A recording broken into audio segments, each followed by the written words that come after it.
2 Corinthians 8:9. Though he was rich, yet for your sakes he became poor. You think you know sacrifice? You think you've seen humility? Then look again at Jesus Christ.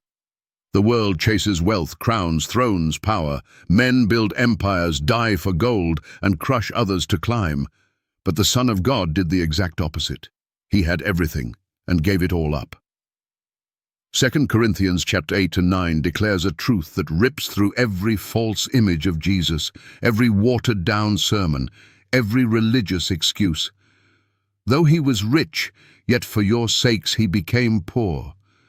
Not just financially poor, not just physically humbled, but stripped of glory, majesty, heavenly comfort, angelic worship, so that you, the ungrateful, the rebellious, the undeserving, could be saved. This is not poetry. This is history. This is a declaration of divine exchange. The one who owned heaven traded it for earth. The one who ruled eternity stepped into time. The one robed in light wrapped himself in mortal flesh. He was rich. Do you understand what that means? Not millionaire rich, not king of nations rich. He was eternally rich, the possessor of all things, the architect of galaxies, the one whom angels cry, holy day and night. The stars obey his voice. Creation bows at his word. There is no poverty, no suffering, no lack in his presence. His wealth wasn't measured in silver, but in sovereignty. And yet, for your sake, he became poor. He entered a world of dust and decay, born not in a palace, but in a stable, laid not on silk, but in straw, raised not by royalty, but by a carpenter. He walked on blistered feet. He was hungry, thirsty, homeless, misunderstood, mocked, beaten, crucified. Why? Because you were bankrupt, spiritually dead, morally bankrupt, cut off from God. You had no way to reach heaven, so heaven came down to reach you. Imams say Jesus was a prophet, but what prophet ever gave up eternal glory to die for the sins of men? What prophet created the world and then allowed it to spit in his face? Priests dress in gold while forgetting the one who traded his throne for a cross. Pastors preach prosperity, ignoring the Lord who became poor to make others rich.